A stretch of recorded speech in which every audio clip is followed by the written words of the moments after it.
All right, hi guys, and welcome back to my YouTube channel. This is episode 11 in my YouTube series training for a 320 at the London Marathon 2024. As I'm recording this, marathon race day is 10 days away. Tomorrow we literally go into the single digits, and by the time that this video goes up, we will be in the single digits, which is scary. It's scary, guys. I'm officially in the taper. Like I said in my last episode and video, I joined the taper crew finally, and my legs are still feeling good. We're still doing some easy runs. We're still doing normal runs. Volume has just decreased. We're feeling really, really good. Like I said, most of this video, we're going to be going through some of my main sessions throughout the week. I like to focus on the long run as well as my interval run, but I want to focus this video on my race day prep, how I'm going into next week to make sure that I'm fueling properly, what my nutrition plan is, both for pre-race and race day, as well as showing a little sneak peek to my race day fit. It's not exactly like everything that I'm going to wear as of yet. Like, not everything is like done, and I'll explain in a little bit, but I'm going to show you a little sneak peek because I'm really excited. And yeah, like I said, race day is coming up really, really soon, but we'll jump into that in the latter half of the video. First, I want to go through the sessions for this week. So like I said, peak week is long gone at this point, and we are now into the taper. So my long run this past Sunday was a really, really solid session. And I just feel like it was a culmination of all of the training that has led up to now, and just like everything that has really truly, like every session that I've put in, every tough one, every good one, every single one of them leads you to like that session where it just feels like everything clicks. I'll roll the clips from that day in a second, but I just feel like I want to say that like with training, it can be so frustrating sometimes, and like 12 to 16 weeks of training is a long time to be training, but I want to share these clips and I want to share these moments because I want to share that like training does pay off, consistency does pay off, and the reason that my coach gives me the training that she does, and there's a reason that like some sessions feel hard and others feel easier, but I want to share this amazing session. It was a 16-mile long run, so it was a 2-mile warm-up, and we did 3 sets of 4 miles at marathon pace with only a 2-minute recovery in between. So remember from some of like previous weeks when I did marathon pace, we get like at least a mile cool down, and so today we only had 2 minutes to recover. And let me tell you, it was a little bit of a warm day, but we got through it, and then there was a 2-mile cool down afterwards. But I'm gonna roll the clips, and then we will jump into stats and everything after. Okay, last dress rehearsal before the taper. We're doing 3 sets of 4 miles at marathon pace and warming up now. Okay, first set done. 7:43, 7:44, 7:49, 7:47. Second set done. I don't remember the splits.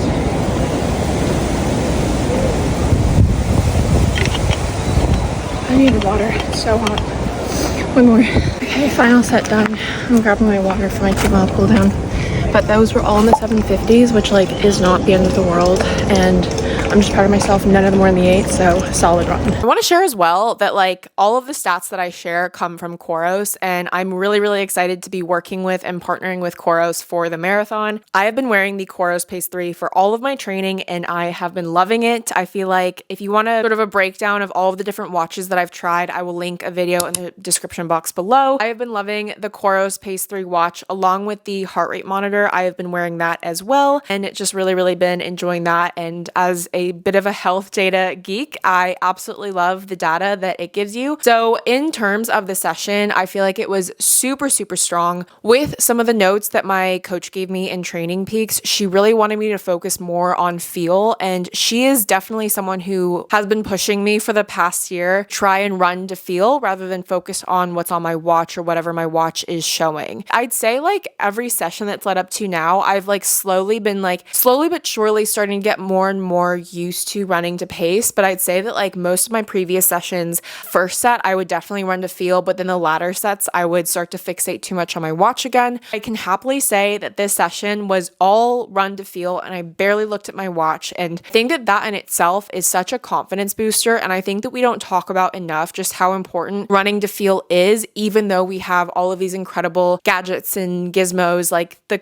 Coros and the Garmin's and the everything of the world. It's still so important to know how to run to feel, because that's so important come race day when we're running through London and all of the people around you running, all of the buildings, like that's going to throw your GPS off and you can't be focused too much on your watch. And so I will talk about maybe race day strategy more in next week's video, because that is something that I need to sit down and chat about with my coach, which I am going to be doing this weekend when I go and spectate Manchester Marathon, which I'm so excited to do. I'd say one of the biggest wins of this entire session was like technically everything was on pace, which I haven't been able to say for most of my marathon pace sessions. I've spoken in a previous video, I think, about how hitting pace isn't the most important thing. It's not an indicator of whether or not you'll be able to hit pace on race day. It's still a confidence booster in itself to be able to hit paces during a long run session and just like get that confidence boost. And when I talk about like marathon pace, I know that like when I say 320, that's going to be aiming between a 740 to 750 pace. And whilst I would love to do that, realistically, like if I have to fall back into that 750 to 755 pace, that is okay. I feel like one of the biggest wins of this session was that I did not go into the eights. So like past 8 minutes, whereas like in some previous sessions, I have gone into the eights, which is okay. Again, like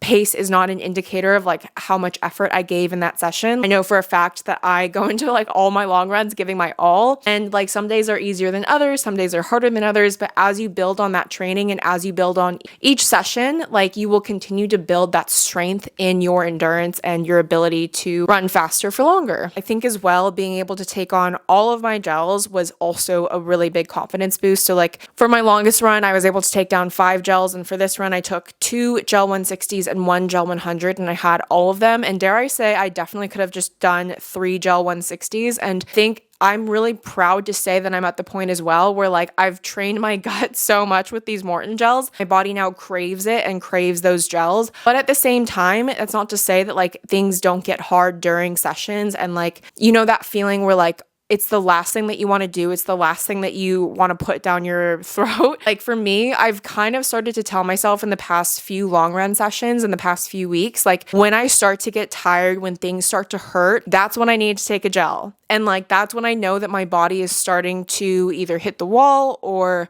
I am just starting to bonk a little bit and I just need a little bit more nutrition. When you're running in the moment, you think that you might like vomit. You think that like, you know, your stomach definitely can't take it on, but you have to trust yourself. You have to trust in the fact that you've been training your gut up until this point and it will take it on. You're going to take a water break. I feel like this kind of like feeds into the nutrition part of this video, but I am going to be trying to drink so much more water. So I've brought back out my Hydro Flask that does have a 26.2 HAR sticker on it. I am that person. Okay, now let's talk interval session. So this was on this past Tuesday following my long run session on Sunday. This past Tuesday, I had 10 times 300 meters with a 100 meter cool down. And again, guys, like I don't know what's in the air. I don't know. I mean, I say I don't know and I do know, but like I had such a solid session. Okay, today is the last track session. It is windy, but we've got 10 times 300 meters with a 100 meter recovery, but just finishing the warm up, then we'll get to the track. Okay, so far everything's been under 6:30. I'll put stats on the screen. We're going into number 7. All right, dare I say all of those were under 6:15? I don't know. Guys, it's the oats. Carbs are good for you. I'm just so happy. And like, again, I can like definitely attribute it to the training, obviously. I think in another sense as well, there's a lot that you can like allocate to like getting good sleep, having good nutrition, hydrating, all of these things that help you recover properly so that I'm able to go and like run again on Tuesday, 2 days after my Sunday long run session. You know, my coach has been wanting me to practice 5K pace in a couple of my interval sessions, well, a number of my interval sessions. And because of the knee niggle at the beginning of this training block, it really set me back a little bit in my paces and my speed. And I feel like I was worried at one point that I wasn't going to be able to get that back because like before my knee niggle in January, I'd say in November and December following Chicago Marathon, which, yep, she's still up there. I was definitely doing closer to like 6:30 minute per mile pacing for my 5K pace. And ever since then, I had a couple of sessions where I was able to get that back, but most of them I wasn't really able to get like into those like mid 6 minute miles. And Tuesday's session was just another really, really good one. And I definitely felt like I kind of strategically went out really well. I wasn't like going really hard in the first 2 or 3 and then just like having nothing to give for the last 7. I feel like I planned it really well so that I had energy for the end and was able to run even faster in my last couple of sets, and just felt again like a really great overall positive confidence boost because I just felt so solid and so good. And again, I just feel like I can attribute that to training and just like going through all of those sessions where it either feels like I can't hit pace or I'm really struggling or it's really windy at the track and it's the last thing that you want to do. But I think it's just so important to share the message of consistency and just like getting out there time after time, day after day, because that's how these sessions come, where you start to see everything come together and you start to see like, this is why I had to struggle back then in like week 8 so that I can be running this right now. I'm feeling really positive about those sessions. I'm feeling so confident and just like really, really excited. So yeah, other than that, we've been doing a couple of easy runs this weekend. Like I said, we're going to be going to Manchester to spectate the marathon. That also means that I'm going to be doing my last long run in Manchester. So I'm going to be leaning on my coach, who is Manchester based, to give me some good routes in Manchester. But anyways, let's now jump into just like everything else that is race day and how I'm going to be preparing. So before I get into like race day kit, I think like I want to talk about like what the plan is from next Thursday, because the next time you'll see a video from me, I'm hoping will be Friday. I know that things are about to get a little bit crazy in terms of just like lots of content and brands that I'm working with and deliverables. So I think for that reason, I don't know like exactly when I'll upload next week. I will try and upload before the race, and then gonna have a whole YouTube video breaking down and recapping the race afterwards. Obviously, Gabriel's gonna be filming, which will be great. So we'll have some great content to pull from. I'm hopefully gonna be replacing this poster behind me from Tracksmith. So stay tuned for all of that. But I'm gonna talk about like what the plan is from next Thursday. And I wanna also, before I even get into this, like give a couple of disclaimers. Number one, I have never done this before. I have never done a carb load. I've never participated in like just trying to like specifically target and focus on carbohydrates. And that's something that, like I've shared previously,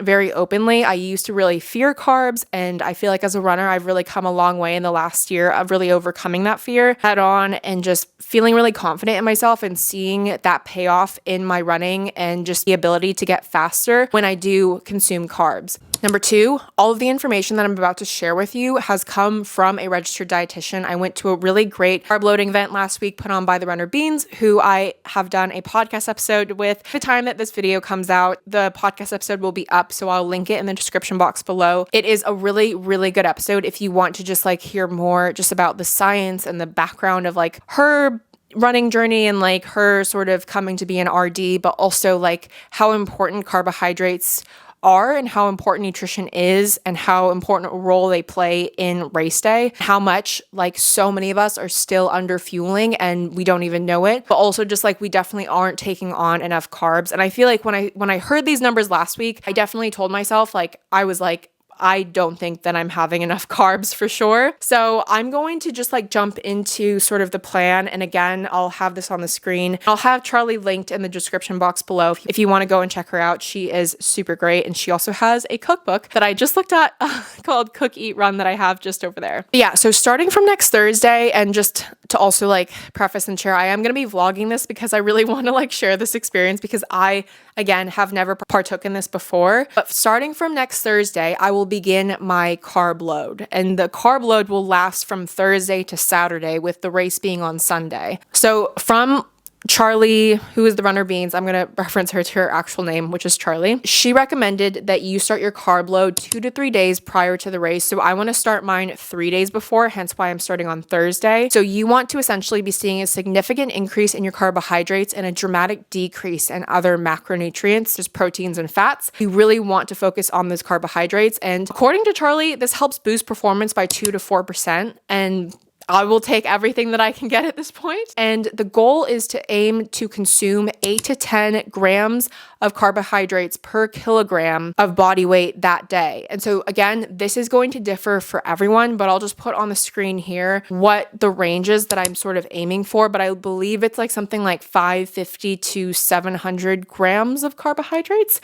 And whilst that sounds like a big number, like I definitely looked at that and was like, wow, that's a lot. Just to give you some examples of foods that already have 50 grams of carbohydrates that you might not have known, that I definitely did not know. One, a bagel. One single bagel has 50 grams of carbs, 2 bananas, 2 large slices of bread, a large portion of rice, a large baked potato, and 500 milliliters of juice. And obviously you can do it however you would like. I'm sitting down this weekend to like plan it out because I feel like I really need to plan this out so that I do it properly come next Thursday. Hydration is also incredibly important, hence why I'm trying to drink as much water as possible starting now. So according to Charlie, you need extra fluid to store carbs. So you need 1 gram of carbs per 2 to 3 grams of water. And she also recommends to alternate between water and electrolytes. Now, when it comes to race day itself and how you're fueling during the race, the aim should be to have 30 to 90 grams of carbs per hour when you're racing. So ideally, you would be taking a gel or a chew or like whatever you're having every 25 to 30 minutes. Also really important to check the carb content on the back of your carbohydrate fuel. So when I did that unboxing a few videos back of Morton gels that I was restocking on, showed you that like a gel 100 had 25 grams of carbs and then a gel 160 had 40 grams of carbs, I believe. Yeah, I know that some people like to do chews, some people like to do drinks. It's different for everyone, so you have to find what works for you. Like I said, I really want to vlog that experience, so stay tuned for a vlog of like 3 days of me attempting to have 700 grams max carbs per day. It should be fun. I really want to make it fun and just like include fun recipes or find really great places to eat out in London. So if you have any recommendations, make sure to leave them in the comments of this video. This is Liz from the future but slash the past when you see this video, but I just wanted to pop in, add on to that nutrition element that like during the taper, I am so hungry all the time, and I feel like today has been a perfect example. I feel like I had like 3 different breakfasts this morning and I've just been constantly eating all day. I just wanted to come back on here because obviously my what I eat in a week during peak week episode, that one stint where I'm pretty sure I was wearing the same sweatshirt, but April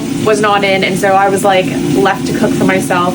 Didn't do a great job, so I'm here to share the redemption that is the great dinner that I'm cooking tonight for myself because Gabriel is working late in the office, but I will show you just once the meal is done. We've got rice cooking in here. I'm cooking about a cup of rice for myself, and then I'm gonna grill this chicken with some soy sauce, and then I'm gonna pop it in the air fryer to air fry for a bit. Was gonna do sweet potato, but I feel like the sweet potato's gone off. Ignore the dirty dishes. This is some pepper and onion that I pan fried, and we've got some more veggies in there. It is dinner. My massive hydro flask. This is my second one today. I'm very proud of myself for drinking that much water. I always add sriracha or Dijon mustard. We're gonna dig in. I've also still got some food left over, so I might go back for seconds, but very proud of myself for this one. All right, now I feel like is the most exciting part is going over my race day fit and showing you a little sneak peek, and I'll tell you why it's not like totally complete as of yet. For the first time, I have a bit of a color theme going on, and this was not accidental. This was accidental. Yeah,